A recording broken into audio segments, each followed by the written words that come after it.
पे सत्य की जीत का प्रतीक, जो अत्याचार पे सदाचार की जीत का प्रतीक, जो अहंकार पे विनम्रता की जीत का प्रतीक, जो बुराई पे अच्छाई की और असत्य पे सत्य की जीत का प्रतीक। ये एक ऐसा त्यौहार, इस त्यौहार के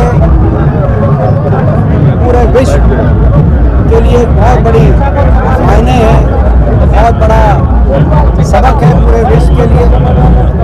आज ऐसा त्यौहार झज्जर की श्री प्राचीन रामलीला कमेटी द्वारा एक भव्य रूप में मनाया गया। इसके लिए श्री आज़ाद दीवान जी और झज्जर की श्री प्राचीन रामलीला के सभी पदाधिकारी बधाई के पात्र हैं। इन्होंने दिन रात मेहनत करके यहाँ पर इस रूप से हर वर्ष आप देखते हैं कि दशहरे में पिछले वर्ष से ज़्यादा अच्छा आयोजन आपको दिखाई देता है झज्जर में। और ये कर्तव्य भी है हम सबका कि हम अपनी अगली पीढ़ी को हमारे धर्म और सभ्यता संस्कृति के संस्कार सौंप के जाएं, ताकि उनकी मजबूत नींव जीवन में उनको मिले। और उस कर्तव्य का निर्वहन अगर कोई बहुत ही उत्तम रूप से कर रहा है तो वो श्री प्राचीन रामलीला कमेटी झज्जर के सभी सदस्यगण अपने अध्यक्ष के नेतृत्व में कर रहे हैं। हम इनको बहुत बहुत अपनी ओर से शुभकामनाएं, बधाई देते हैं। आज अच्छा आयोजन किया गया और हमने ये भी आज बात रखी है कि एक झज्जर में बड़ा एक आयोजन के लिए जगह की कमी पड़ती है।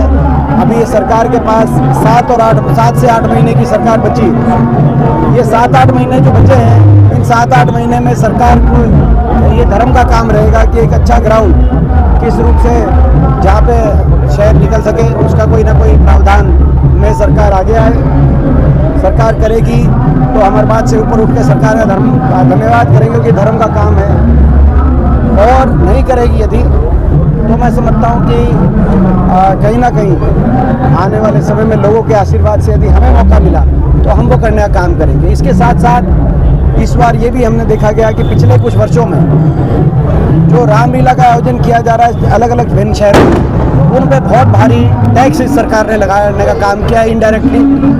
उदाहरण के तौर पे रोहतक में जो बड़ी रामलीला का आयोजन होता है, वहाँ पे पहले हमारी जब सरकार थी 21,000 की पर्ची कटती थी, वहाँ पे 10 लाख की पेमेंट अब करनी पड़ रही है सरकार को।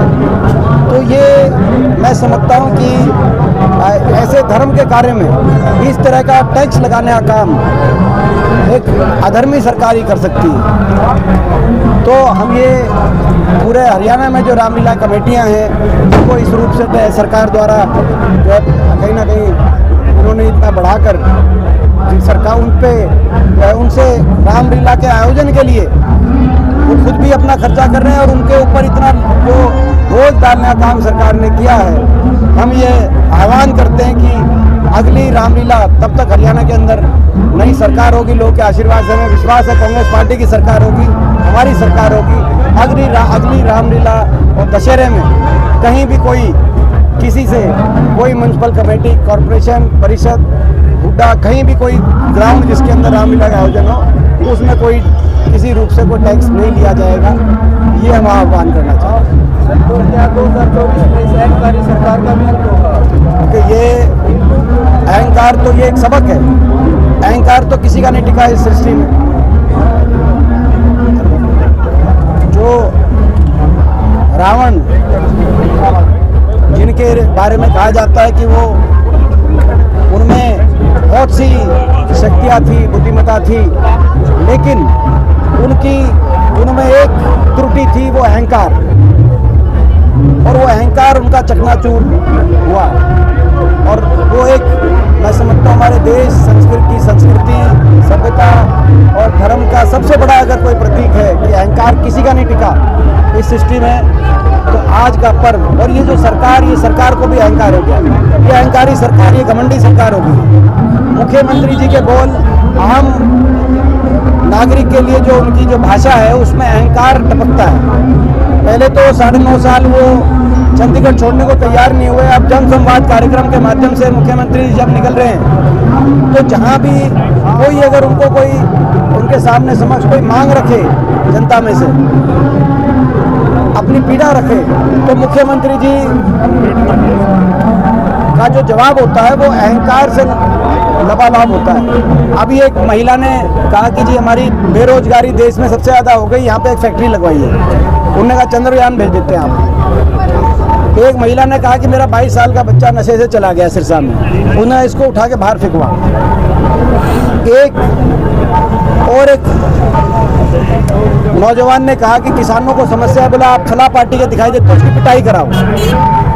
और अभी पीछे एक और उन्होंने कहा कि ये जो सिक्योरिटी वाले देखिए ये धक्के मार के बाहर कर देंगे। हमारी भी सरकार है, मुख्यमंत्री जी घमंड ना करें, सिक्योरिटी से धक्के लगाने के धमकियां ना दे लोगों को। हमारी भी सरकार रही, हमने लोगों के धक्के खाए होंगे, कभी सिक्योरिटी से धक्के नहीं मरवाए।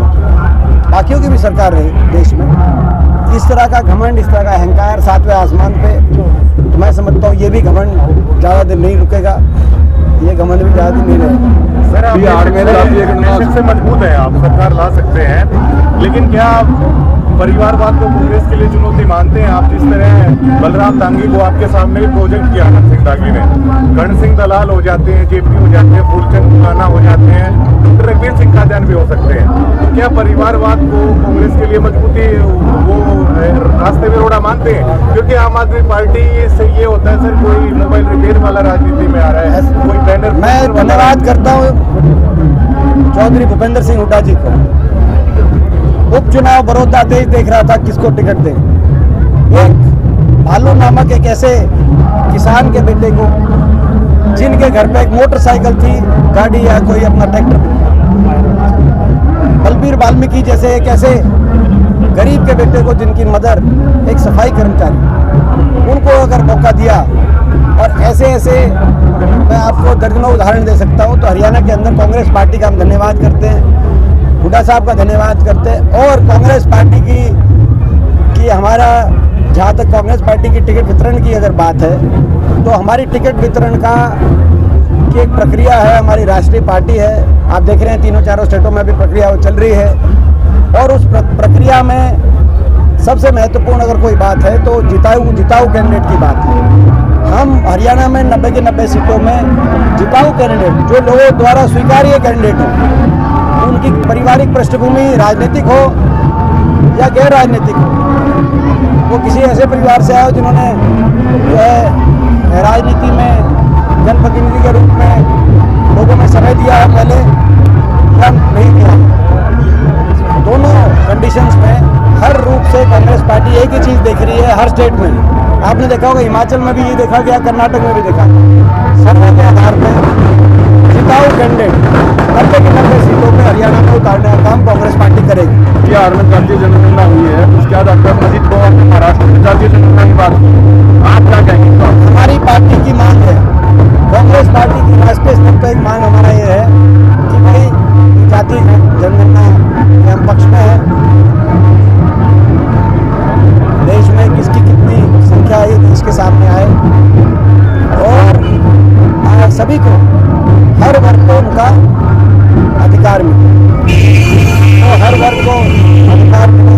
ये इसीलिए जो राष्ट्रीय स्तर पर कांग्रेस वर्किंग कमेटी जो है पास सेंसस की मांग को स्वीकारते हुए सरकार से मांग करें कि उसको राष्ट्रीय स्तर पर भी कराया जाए, और हर प्रदेश में जहाँ कांग्रेस की सरकारें हैं वहाँ पर इसको हम करवाने का काम करेंगे, और उसी आधार पर हर वर्ग को उनके अधिकार मिले ये सुनिश्चित करने का प्रयास करेंगे। एक और बात जो आज आपने देखा होगा कि अभी ये 4 साल तो कोई भर्ती निकालते नहीं, और भर्ती जब निकालते हैं तो उसमें हरियाणा के नौजवानों से ज़्यादा बाहर के नौजवानों को लिया जाता है। SDO की एक पोस्ट आई, आपको याद होगा, 80 में से 78 बाहर के, 2 ही हरियाणा के, और जो इलेक्ट्रिकल में से 99 में से 22 हरियाणा के, 77 बाहर के। असिस्टेंट प्रोफेसर टेक्नीशियन ये जो आई पोस्ट, इसमें 156 में से 103 बाहर के, हरियाणा के, या बड़े बड़े भर्ती घोटाले होते हैं, एक के बाद एक घोटाले ऐसे सामने आए, लगभग 30 के लगभग भर्ती घोटाले, जिसमें पेपर लीक घोटाले ज्यादा और बाकी HPSC SSC के इन लोगों को पैसे देके पेपर आउट कराए, पैसे देके अपनी रिक्रूटमेंट कराई है। उस सब के बाद ये 4 साल तक वो करते नहीं, उसके बाद ये ग्रुप डी की लेके आते हैं। लेकिन ग्रुप डी में भी अभी जो सीटी हुई, सीटी का इम्तिहान हुआ, 13,000 पोस्ट के लिए 14 लाख बच्चों ने अप्लाई किया हरियाणा में। कितनी रेशो ना बिहार में है ना उत्तर प्रदेश में है, ये तो UPSC के इम्तिहान में होती है। ये ग्रुप डी के इम्तिहान की बात कर रहे हैं। 13,000 पोस्ट पर 14 लाख बच्चों ने हरियाणा में अप्लाई किया है, यानी कि 100 में से 99 बच्चे उसे वंचित रह जाएंगे। कितनी बड़ी है बेरोजगारी की समस्या, उसका प्रतीक ये सीटी इम्तिहान जो किया गया हरियाणा के अंदर, ये प्रतीक इस बात का दिखाई दे रहा है। अगर ये सरकार फिर भी सबक नहीं ले रही और भर्ती घोटालों से बाज नहीं आ रही। एक वेटनरी का इम्तिहान हुआ था अभी पशु चिकित्सकों का, पेपर लीक हुआ, पेपर आउट हुआ, उनकी चैट भी सामने आ गई, उनकी सारी कॉल डिटेल भी सामने आ गई। वो पेपर लीक और वो पेपर आउट भी हुआ है, मगर सरकार ने अभी तक उसको कैंसिल नहीं किया। तो अब ये इतनी असंवेदनशील और बेशर्म सरकार होगी कि पेपर लीक के साक्ष्य सामने आने के बाद भी उन भर्ती प्रक्रियाओं को आगे बढ़ाने का काम कर रही है। आज हरियाणा के नौजवानों को धोखा देने का ये सरकार काम कर रही है, उनके भविष्य को अंधकार में करने का काम कर रही है। हमारी मांग है पशु चिकित्सक का जो इम्तिहान है उसको अब दोबारा किया जाए। हमारी मांग है जो HPSC का चेयरमैन है वो हरियाणा का कोई बनाया जाए। क्या 3.25 करोड़ हरियाणा वासियों में से एक भी कोई ऐसा नहीं मिला कि झारखंड से लाके बनाना पड़ा? क्या किसी और प्रदेश में कि हरियाणा के किसी व्यक्ति को HPSC का यानी कि नौकरी देने की कमीशन का चेयरमैन बनाया जा सकता है? ये प्रश्न पूछने आज इस सरकार से जरूरी हो गए हैं। इस भयावह बेरोजगारी के जो आंकड़े सामने आए सीटी के इम्तिहान के बाद, उसके बाद